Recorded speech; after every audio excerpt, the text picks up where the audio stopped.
आप हो जिन शासन की जान, आपको बड़ा बनना है या महान। आज आदमी महान बनने की बजाय बड़ा बनना चाहता है। महान व्यक्ति हीरे के समान बड़ा बनता है और गुब्बारे जैसा कभी भी फूट सकता है। पानी पीने का सुख तो एक बार होता है और पुण्यवाणी का सुख देवलोक तक पहुंच सकता है। और जिन वाणी आत्मा का कल्याण करती है, जिन वाणी अनंत काल का सुख देती है, जिन वाणी का अर्थ होता है धर्म। जब हमारे अंदर अहंकार खत्म हो जाएगा तो जिन वाणी का सुख तभी प्राप्त कर सकते हैं। पुण्य तो परछाई जैसा है, जैसे छाया छोटी बड़ी होती रहती है। यह सब सूर्य की किरणों की महिमा है।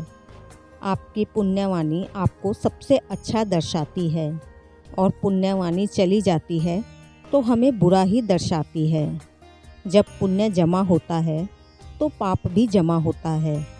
जैसे मान सम्मान के चक्कर में पड़ते हैं तो अहंकार पैदा होता रहता है। अगर आपका चेहरा खिला खिला रहता है तो आपके आधे कष्ट तो अपने आप ही दूर हो जाते हैं। ज़्यादा मान सम्मान के चक्कर में मत पड़ो।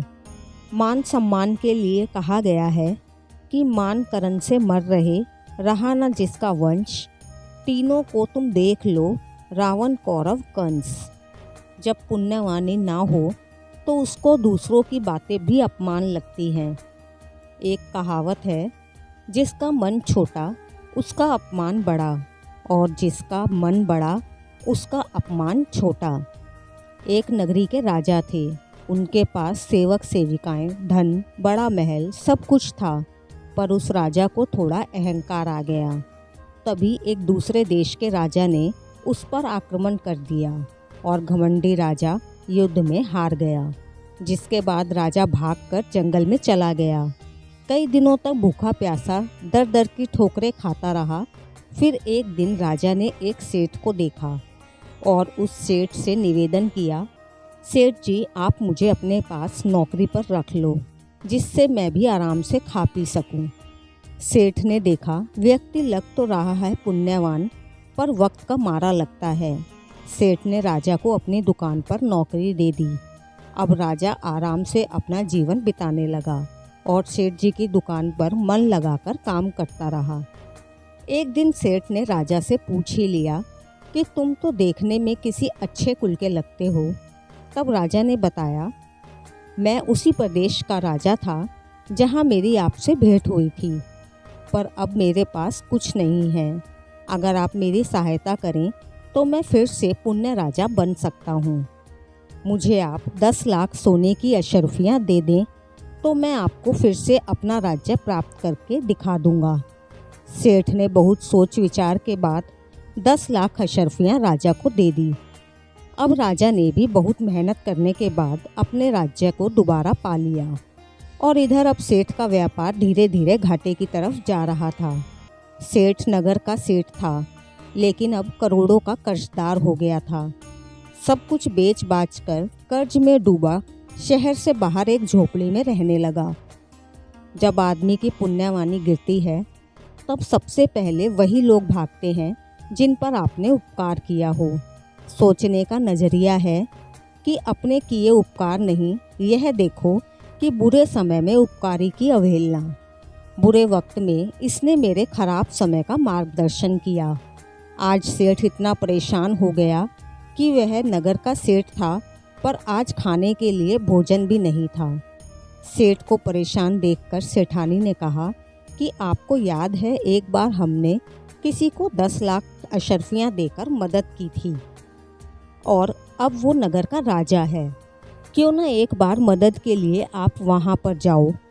सेठानी के कहने पर सेठ राजा के दरबार में पहुँचा और अपनी आर्थिक स्थिति बताई।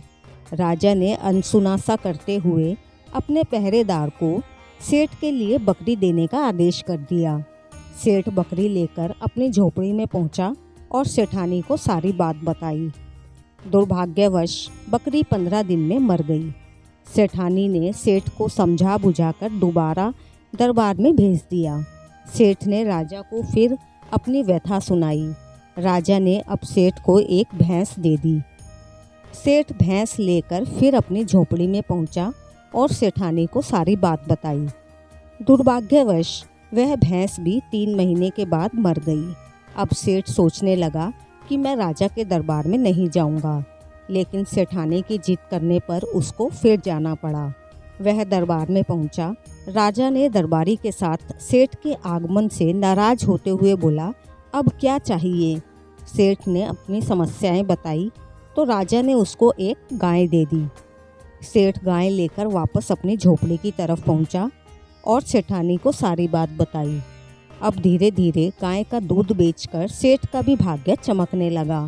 सेठ सेठानी अपने जीवन का गुजारा कर रहे थे। एक दिन अचानक राजा ने आकर सेठ को प्रणाम किया। सेठ राजा से बोला, जब आप कहाँ थे जब मैं रोटी रोटी को मोहताज हो गया था? आज आपको मेरी याद आई है कि मैं आपका सेठ हूँ। राजा ने कहा, सेठ जी, मैं और मेरे सेवक कभी आपसे दूर हुए ही नहीं थे। जब मैंने आपको बकरी दी थी, मैं आपको तब भी पहचानता था, लेकिन आपकी उस समय पुण्यवाणी सही नहीं थी। जैसे जब मैं आपको जंगल में मिला था तो उस समय मेरी पुण्यवाणी सही नहीं थी, परंतु आज आपकी पुण्यवाणी सही है। जैसे जब मैंने आपसे अशरफियों की सहायता ली थी तब मेरी पुण्यवाणी सही थी। यह लीजिए, यह अशरफियों से भरा बैग जो आपका है।